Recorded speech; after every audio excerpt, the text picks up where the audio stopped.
डुकुर आज किसी खाइबा वाला मोड आसी तेणु ताप फटाफट बन जाऊँ आज सूप बनैबा वेजिटेबल सूप जोटा हेल्दी भी टेस्टी भी और बहुत इजी बनैबा बस गरम पानी रे आपणक पाखे जहाँ सब परिबा अच्छे छोट छोट काटी नहीं ताको टिके लुण दे सिझे दिंतु आ साइड रे गरम पानी रे टिके नोर सूप पाउडर मिसाई से ही मिक्स कर दिंतु दु तीन थर फुटीगला तार क्वांटिटी हाफ हो बंद कर दिंतु हो गला आपणक वेजिटेबल सूप ताको सर्व कर नियंतु आउ ता सह तब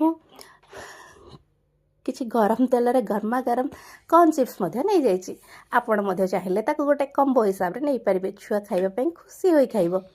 जदि एमतीका आपण को क्विक आउ बेबी पाइंका हेल्दी रेसिपी पाइबार अच्छी मो चैनल को सब्सक्राइब करंतु आ जदि आपण को वीडियो भल लागुच ताहले गोटे लाइक कर दियंतु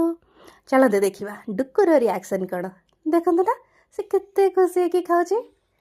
से बहुत भल पाए सूप खाइबा पेंगा आपण मध्य चाहिए ट्राई करि परबे please like and subscribe bye bye पुणी देखा नेक्स्ट वीडियो।